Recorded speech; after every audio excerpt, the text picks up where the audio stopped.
Why don't you give it a go, Shruti? Yeah, I think there's two sides to the coin, right? Like, I mean, we have to sort of accept. I because for me, there's a family and I have a child, and a child who has to be running in the park on green lawns. That's his age, and it's really hard to like lock him down in the house all day, and it's so frustrating. So I think for 3 4 weeks he was just locked down in the house literally, and then finally we found neighbors, and so at least we go to the terrace in the evening, have a walk. He gets to see other kids and play with other kids, so that's there. And yeah, it's a lot of challenge. I mean, our work has changed, my whole system of childcare and help at home, cooking, all of that has changed. So initially it was, I think, really difficult for me, telling myself, oh my god, how am I going to get this done? It was just a lot of worry and anxiety initially, but now I've sort of accepted it. I'm like, okay, I know I can only spend 1 hour on this today, I can only spend 3 hours on this day. I sort of know it, so I've sort of accepted it now, and I'm just like, I don't care, whatever happens, but yeah, what matters is that you're happy. So that's what I choose now. Yeah. Yeah, and I think on that note, I agree with Shruti, because I have also started following a schedule now, because when lockdown had just started, the boundaries were kind of blurred, and then I used to end up working till like 9, 10, 11 in the night. And there were times when I was dusting in the night, maybe at 12 or 1. So there was absolutely no schedule at all, right? Even my sleep cycle had changed.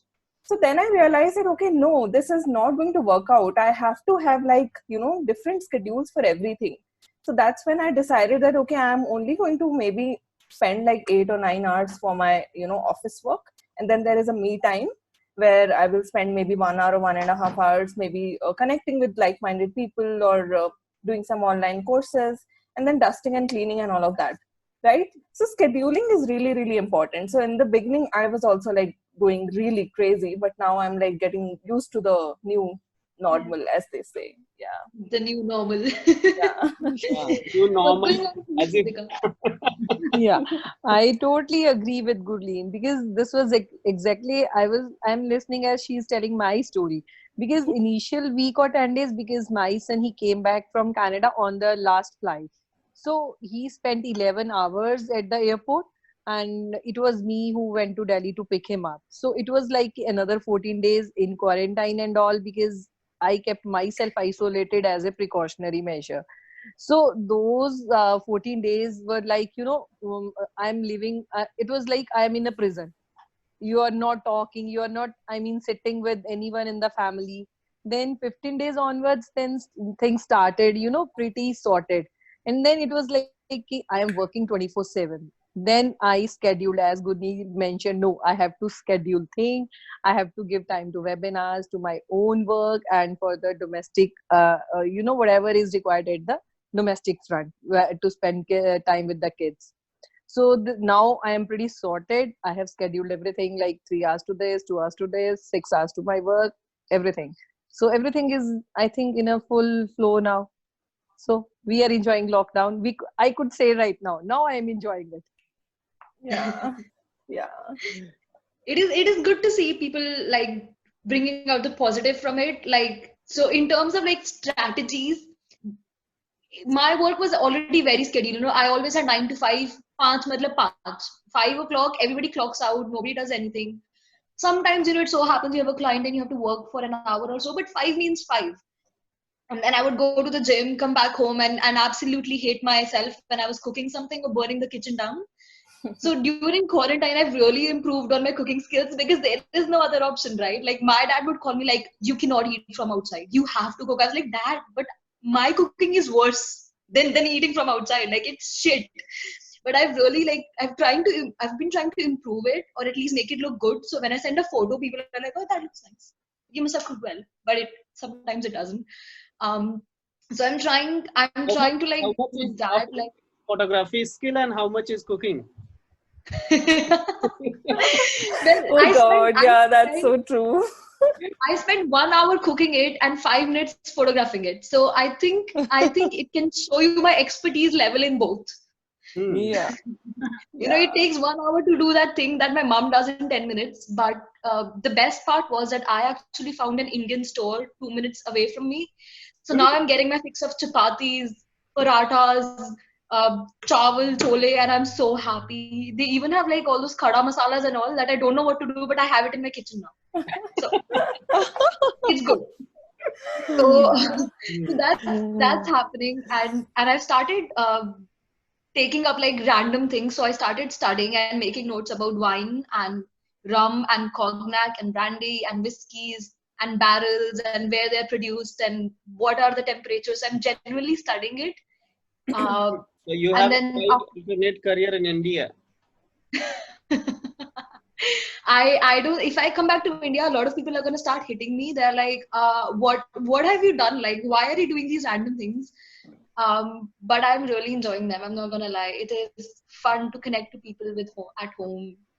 And at least when I come back, I can, like Arnold said, like at least I can like make sure that let's do one face to face. Mm. That would be But nice. this is face to face. Yeah, this Yeah. is face to face. Yeah, I agree. Yeah. But And tell me on that, honestly, guys. yeah. The human touch part. Uh, I think there is a lot of like Eric Berne talks about the need for strokes, and strokes both as a human touch, like the skin to skin touch, and also at being touched at emotional level. And I think it has something to do with the idea of extroversion and introversion, the need for a touch with a real object or a kind of something which is very much used to routine. So Why is some it people connected need to? a lot of strokes in order to kind of feel good about themselves, and some people genuinely don't need stroke. In fact, stroke is overwhelming for them if it is too much. I am one of them. Yeah. I'm not a very touchy-feely person, so yeah. So, But like, I feel very uncomfortable talking to people who I don't know before in this kind of online format. But really, to people who I know from my previous experience, with them, I don't feel even a single, even a micro level of difference. I feel it's exactly the same. but so that is interesting. But so like Gurleen said, like she isn't a touchy feely person, but I don't think Gurleen is an introvert per se. I mean, Yeah. I think she's like you, Arnold. She's an ambivert, Yeah, but yeah, my right? preference is still introversion because I kind of, I know how to work in an extroversion setting, and extroverted behavior is my learned behavior. But my preference is still introversion. I have to like think twice before, navigating into a new setup, a new social dynamic. And Yeah. I actually go out of my comfort zone when I do something like this. So my value is going out of my comfort zone and doing something different, which is why I am perceived as an extrovert to a lot of people, but I identify myself as an introverted person. Mm. That is an interesting way to say it. Like I identify myself as. I think that really puts it in a Novelty lot of. is an extroverted characteristic by itself, because what an extroverted person searches for is adaptability and comfort, not novelty. Novelty is an introverted characteristic, is that an introvert by nature goes deeper into the world of idea, into the world of something which is unexplored, something which is unknown. If an extroverted person goes out to travel, the person is going to a new place. And when an introverted person goes out to travel, the person is using place as an excuse to go somewhere deeper inside. And most Wow. introverted people, when they come from the vacation, if you ask them, so what did you explore? Mostly they will talk about what they felt in that place about themselves. And extroverted people, they will talk about what they saw, what they noticed, what pattern, what culture, what food, what this, what that, everything. So it's very I interesting to see that how that dynamics plays yeah into even everyday life. It's like, yeah. very I'm fundamental. really excited about the fact that you mentioned the travel thing because I mean I'm an extrovert, Hmm. very very clearly like in your face kind of extrovert, and whenever I go traveling, I don't think I've talked about like places or I usually tend to think like that's how it made me feel. That's how it happened. And maybe like I know what you meant was not, this is not the case with everybody, Hmm. but I don't know if that's true about traveling or something. I've never thought about it that way. I think I'm trying to differentiate because very interesting. So what is your name? It says IIBP. Oh, sorry. It is. I can change it maybe somewhere. Yeah, it is possible to rename. I don't want to say he said this. I want to know your name. Vijay Pandey. Vijay. Actually, it is just typical Vijay, but the high school clerk made a mistake in spelling. So Oh, okay. it's my name, and some people think that it is because of the astrology thing. Astrology or something. Yeah, that's what I thought as well. Yeah, it is Vijay, but officially it is that. So I adapted to it. Okay. That's funny because my wife and I are thinking of getting a dog, and we're joking about what names to get the dog that we adopt. And I casually said Richard Parker from Life of Pi. And I said because of the whole administrative issue. So I just remember that we were just talking about this morning, so it's funny. I mean, coming back to what you said about the intro extro thing, right? So I think I'm trying to marry that with I think there are elements of emotional intelligence that apply to both, to someone who's an intro or an extro. So I don't know whether that goes into the thinking feeling dimension of emotional intelligence. Correct. Yeah. So there is self-awareness, there is reflection. All of that comes into your EQ. So it doesn't. I don't know whether that completely defines that, whether I'm able to completely settle on. And to Sakshi's point about how she travels and she's an extrovert, but then she feels things and she takes it away at an emotional level. I think a lot of it comes down to her emotional quotient and how she's able to reflect on that, relate to it, and empathize with her surroundings in a new place. I think that there is some kind of I can feel some kind of matrix that probably exists out there, but yeah. I'll probably put it. I don't know. But as a matter of fact, none of us are kind of pure extrovert or pure introvert. That will be only in the mental asylum. Yeah, that's what Carl Jung said, right? Yeah. To have pure extrovert. Yeah. It's the same thing as that. There is no pure delight. There is no pure Bangalorean. There is no pure Londonite. Like it doesn't exist. But interesting. That's very interesting. Not that I'm a delight. I'm a Haryanvi. I'm a UP wala. I'm this and that. But then it's just an abstraction from a variety of pattern and similarities. So in the same way, the extroversion also, some tendencies are more pronounced than the other. Generally, even an extroverted person, or let's say, and this is very fundamental tendency actually, extroversion and introversion, and it takes quite some time to kind of explore and really know, because it is true that most of us are ambiverts. I would agree. I mean, at the same time, interestingly, it is also true is that we do not have equal comfort in both sides. We have some comfort, some more comfort in one side than the other.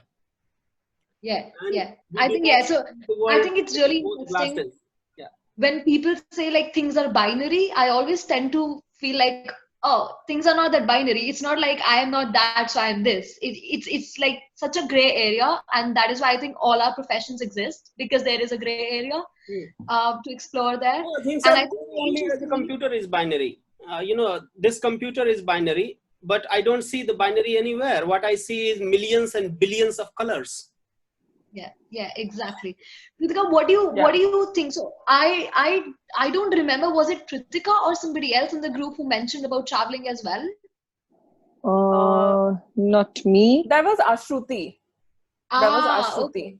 Ashruti and Meenu as well, I think. A lot of people were interested about talking like about traveling and stuff, and I don't know, are you a traveler? Yeah, I do travel because I have to conduct a lot of sessions out of my town, and I travel across India as well. So I do love traveling, and as I feel I am an extro person, I am very, I should say I am emotional as well. But sometime I regret, sometime I shouldn't be, but I don't know, because I'm not intro. It doesn't take much time for me to get introduced with some unknown or some strangers. So I feel like I shouldn't, but this is what I am. As he mentioned, Anand, I think nobody is too Haryanvi or so, but I think Punjabis are known for their extro personalities. So this is what I am, a true Punjabi in that way. So because I don't know whatever is the fixed term in psychology, right?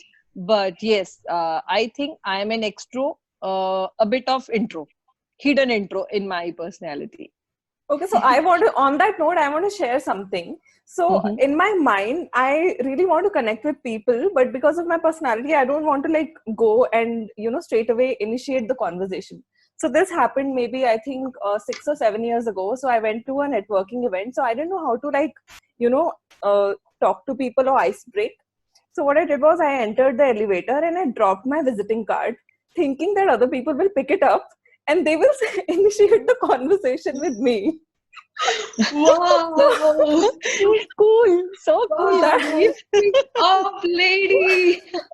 So that kind of worked. So I slyly dropped my card and somebody picked up, hey, excuse me, you dropped something. I say, oh yeah, I'm Gurleen, by the way. And that's how the conversation started. So that is the hack I sometimes use when I want to network with people. Is that how you met your husband as well? That's also an interesting story, and Vijay will find it really amusing. So I met my husband on a dating site, and this is when I was doing my master's thesis, and my topic was assessment of personality in couples and attachment styles. And while I was doing my research, I came to know about this website called OkCupid, and then I got hooked to it because there were so many questions there, and that's when I realized that I really like study of psychology and especially psychometrics. And then I started answering so many questions, and then my husband and I got a matching percentage. So I had met a couple of other guys also before my husband and I started dating, but my husband and I kind of clicked, and I think it's so far going well. So far so good. So that's how I met my husband on a dating site. Can he hear this conversation, Gurleen? Because it is recorded, So he replays it and then he's like, okay, okay. He knows about it. So I matched as well. So yeah.